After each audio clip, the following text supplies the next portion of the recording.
So I never know what area I'm going to get excited about. It just happens. You see something, you don't like it, you think it should be better, you go into it. I don't care. There's one project I wish I could tell you about. It has nothing to do, well, there's a number of them, but nothing to do with sound at all. Yeah, well, I'll tell you.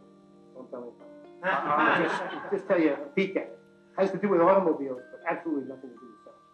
Project Sound was an attempt to realize a dream that Dr. Bose had to have an automobile that would handle like a sports car but be as comfortable as a luxury car.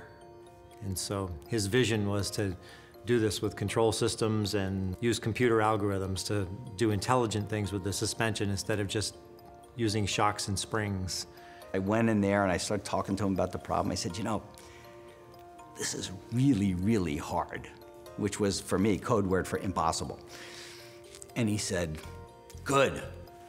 And I said, good? What do you mean? I'm saying this is really, really hard. He says, good, because when we solve it, we'll have something really valuable.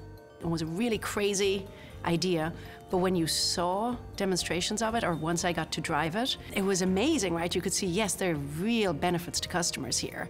And even though you might be skeptical about some of these things having commercial possibilities, you still felt proud that research came up with such an amazing idea. Dr. Bose was thinking, I'm going to go head and shoulders above the best luxury car. So start with the best there is, and then make it that much better.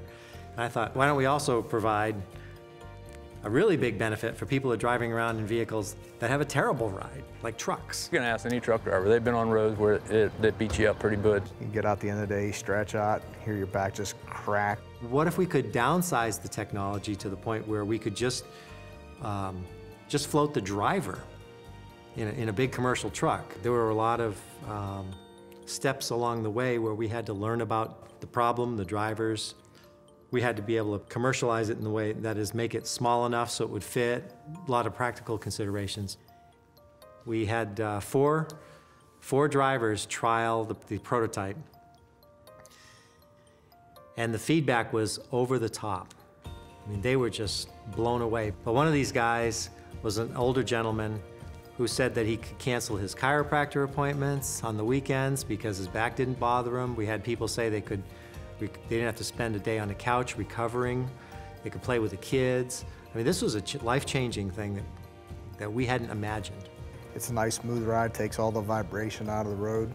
You don't get beat up like an air ride seat. I didn't take the beating that I did before and didn't feel like that I was whooped, you know, after a 10-hour stretch. And that was when the company said, you know, we really need to go ahead and invest in this because there's an experience that's really compelling. Well, I certainly didn't think that I'd be doing truck seats when I came to work at Bose.